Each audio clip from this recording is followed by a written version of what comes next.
everyone. Thanks for joining me today. It's LauraTKelso from Next Home Champions Real Estate and GR Savvy Seniors.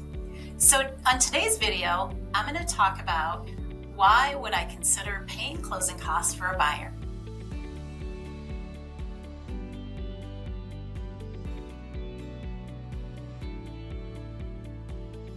Let's dig in. Now, if you have heard about the market in recent years, our market here in West Michigan has been extremely strong. We're still seeing homes selling generally in less than 30 days and often still with multiple offers. If you're someone who may not be thinking of selling for a few years yet, the market certainly has an opportunity to change, and it's important that you know what might be expected in the next few years. So let's talk about that. Why, as a seller, would you possibly consider paying closing costs for a buyer? Well, let's first look at what these costs might be. So, majority of buyers are financing their homes. This could include costs like lending fees, appraisal fees, inspection fees, and more. Between the rising cost of interest rates and the more expensive cost of homes, buyers are really finding themselves very challenged to have enough money for both the down payment and the closing costs. So often buyers are really needing assistance with those closing costs. So what can they do? Well, there's two different ways that this can be structured. The first is that the buyers actually build those closing costs into the deal.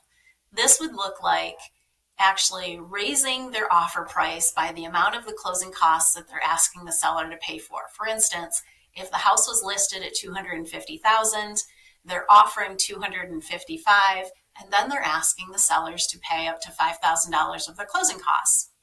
So, in terms of the seller netting the same amount and also the buyer being allowed to bring less money to the closing table, it can be a win-win for all parties. The problem lies is if by raising the offer price of the house, the home then doesn't appraise.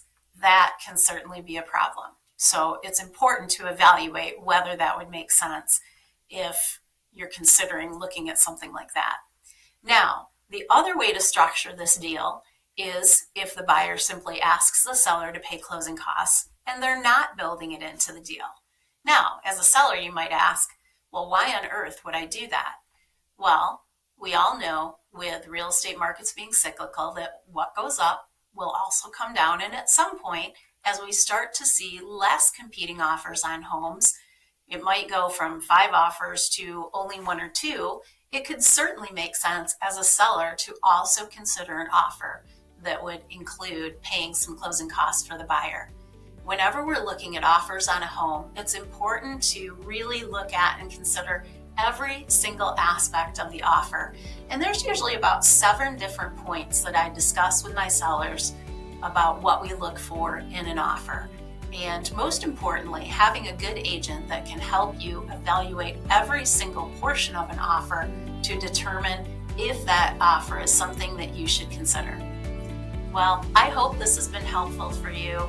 If you like educational videos and would like to learn more, please turn into my YouTube channel by searching GR Savvy Seniors, or feel free to reach out to me anytime with additional questions at 616-724-7200. Thanks again. It's LauraTKelso. Have a great day.